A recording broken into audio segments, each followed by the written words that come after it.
now we are on to wiring, which if you've been here long enough, you know I hate wiring. I'm good at it to an extent, but I hate it. So we're working right now. This is the factory loom, the engine harness. And I've pulled out our distributor, oil pressure, and water pump, water temp out of this loom here, and we're running this. So this is, I'm trying to make a dedicated harness that goes across the back of the motor down to the starter, which is this here. So the way that this runs from the factory is it's got a bunch of different split offs that go to the sensors and stuff like that. And then it runs in the valley on the passenger side, connects to the alternator, and then dives down and goes under for the starter. So we are extending our alternator wires. I need to go get some heat shrink connectors that are bigger. I only had one, but this will get extended the same length as this. That way this harness here is a dedicated starter harness. It's the only thing it does. So it's going to go along the back of the motor, go down under to the starter, and it should be, for the most part, completely out of sight. This harness that's going to run in the same spot, it's going to run in the valley, but it's going to have the alternator stuff, and it's also going to have the temp sender wire from the back of the Holly. So it'll all be in one nice, very small, clean harness that'll run to the front of the motor for the alternator. It just cleans up a lot of the bulk, and so you're not going to have this big giant harness in the valley. It'll be a small harness that you probably won't even see unless you're like looking hard at it. If you just glance across it, you probably won't even notice it. So that's where we're at right now, working on getting this harness ready to drop over, lay into the truck, and get it where it needs to go. And then I've got to work on the distributor. So I got a new plug. It's the dual plug that plugs into the distributor. The factory just has this one hot wire that plugs into the battery.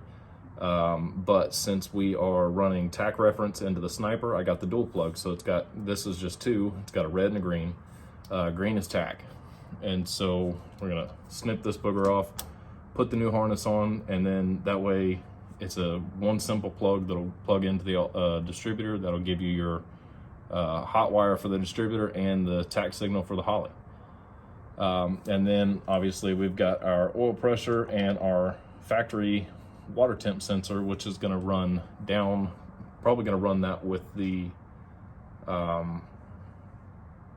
sensor for the water temp, and that's on the factory gauge, which the Holly has a temperature sensor in it, and it's going to be on your display, and it is much more accurate than the one in the head. But just so he doesn't have a dead gauge, I'm going to get rid of this very cheap butt connector, put the heat shrink connectors on it, and that'll run down with the spark plug wires. But I'm trying to minimize the amount of wires that you see. And so this is the tedious part. This is the part that takes the longest. If it's done right, it is mint.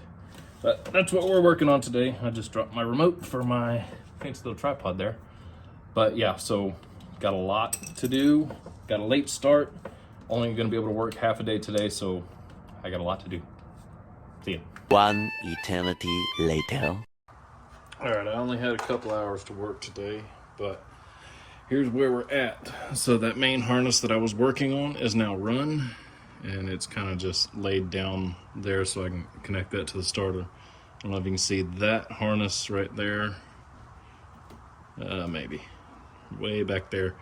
That is the Holly harness, and it comes, the plug is back here. I think you can see it right there. Once I get done wiring these two in, you've got our crank triggers, the yellow, pink is key power. Those two need to go in, and then that wire that I was telling you about that originally went into the distributor is now here. So that yellow wire is going to connect to the green one here, and then that'll plug into the distributor. I've got the main wires, the main power wires for the Holly are run under here, under the airbox, and it goes up into the passenger side fender and then comes out up here by the battery box, so you can't see it. Once the inner fenders are in, it's going to hide all of that stuff. It will be in between the fender and the body, so it'll be protected. Under the airbox here is where the fuel pump relay and the fuel pump fuse is. It's down up underneath, so it's nice and hidden. This harness that you see right here, I'm pretty sure that was for the original electric spark control, and it's no longer going to be needed.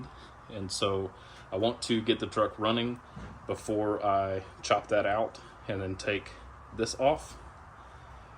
What else?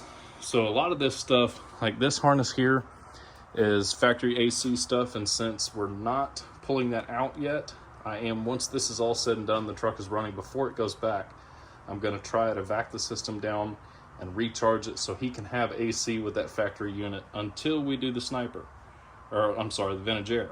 And so that all has to stay, unfortunately. The red amp wire, I'm going to take it off. It's not going to cross across here anymore. I'll come in down here and drill a hole, put a grommet, and then I'll run it in to the cab from here, nice and clean, and that wire will run like I normally tuck it up against the fender over here. But we're getting close. It's just the harnesses stuff take forever. I think the work I did on the main harness took me about 2 hours to complete, and that's just going through it, cleaning it up, rewrapping it, and then relooming it. And then so yeah, we'll have these wires here are for the AC, or I'm sorry, the alternator. We're also going to have those over there. That's for the factory compressor. They'll run on that side. So those are going to be, so this will run together in a loom. This is alternator. This is the coolant temp sensor for the Holly. And then you'll have the power and ground over there for the factory compressor. That's all that I'm going to have run across here. The spark plug wires and everything are going to go back behind and underneath, so they'll be tucked. And so it's hopefully going to be nice and clean. This fitting here, I tried a 45, and I think I need to switch that out for a 90, kind of tuck it up closer, because I'd like for it to go down and then run this way. And then this runs down below the alternator, comes up back here and ties into the factory hardline back there. But I think if I had the fuel system, I would be a little bit more motivated to push. We should hear some sound out of this thing next weekend for sure. But we're getting there. Slow, slow, slow. This is the slow part. And this is the part that takes the most time. But if you take your time, your end product will look a million times better than if you just threw all this shit in here and let it eat. Which, like I said the other day, 5 wires are all this needs to run. 5 wires, it's on EFI.